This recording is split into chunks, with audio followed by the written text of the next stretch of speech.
Hello everyone, kamusta kayo? This is Marvic and welcome to my vlog number 2. So, kung plano niyo talagang mag-invest sa Pag-ibig MP2, may isang strategy na mas pabor sa'yo. Bakit mas maraming pumipili na maghulog ng lump sum or isang bagsakan kaysa sa monthly? So, dito i-share ko sa inyo yung 5 na practical reasons. Pero bago yon, kwento muna tayo. Naalala ko, before nung ako ay nagtatrabaho pa, isa po kasi akong ex-OFW. So, kahit papaano ay nakakapagtabi ako, nakakapag-ipon ako para sa nailalaan ko for future investment. So, isa na nga ito doon, itong Pag-ibig MP2.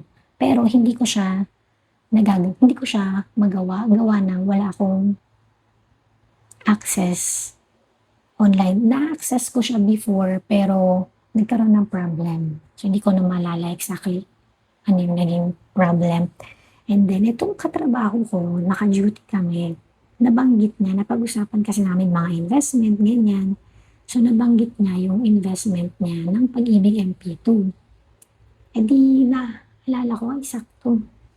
Yung may problem ako, di ba, na meron ako na gusto kong pag-investan. Sabi ko, ay, ito siguro pwede ko na dito, baka this is the right time. Dahil nakapagtabi naman. So, yun. So, apparently, nagawan ko naman siya ng paraan na access ko yung aking Pag-ibig na online that time. At nakapag-push through ako sa strategy na to. Ito nga yung lump sum or isang bagsakan na investment sa Pag-ibig MP2. Kasi meron lang ako before, simula nung nagtrabaho ako dito pa sa Pinas, yung Pag-ibig regular savings. Yan. And then, moving forward, share ko na sa inyo yung 5 reasons bakit mas maganda ang lump sum sa Pag-ibig MP2. Unang-una, mas matagal kumita ang pera mo. Bakit? Example, kapag January ka pa lang naghulog ng buong amount, buong taon na siyang kumikita ng dividend. Kapag monthly ka naman naghuhulog, yung hulog mo ng December, halos wala na siyang panahon para kumita, pero meron pa rin naman. Pangalawang reason is mas malaki ang total dividends dahil kumbaga, di ba, mas matagal naka-invest yung buong pera mo, mas mataas yung potential na dividends na matatanggap mo din pagdating ng maturity. Kasi di ba may maturity ang MP2, yun. Pangatlo naman is isang beses lang ang isipin mo. Imagine. Kasi lump sum na yung ginawa mo, di ba?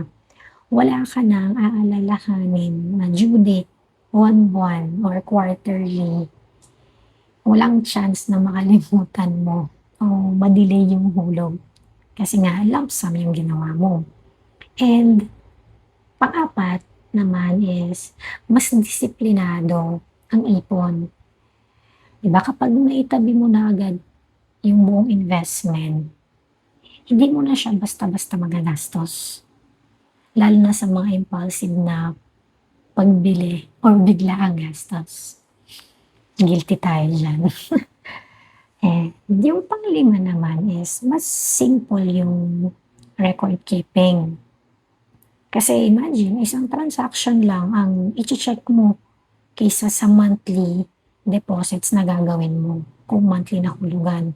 At ibig sabihin, mas madaling ma-monitor yung investment mo, di ba? Pero yung tandaan natin is, hindi naman ibig sabihin na pangit yung monthly, ha. Siyempre, kung monthly lang talaga yung kaya ng budget mo, tuloy mo pa rin. Kasi ang mahalaga doon is masimulan mo. Yung pinakamahalagang investment, ayun yung kaya mong panindigan. Diba? Kasi long term siya. Pero naman, kung meron kang extra cash na nakatenga lang sa bangko, baka mas mapalago mo nga to sa MP2 gamit yung lump sum strategy. Di ba? So, kung natapos mo tong video na to, thank you. At bilang pasasalamat ko sa'yo sa suporta mo, mag-comment ka dyan sa baba. Siguro comment mo dyan is part 2. Then, pwede ko sa'yong ma-share yung actual na MP2 dividends natin. Diba? At may tanong ako sa'yo. For example, meron ka ngayong 100,000 pesos.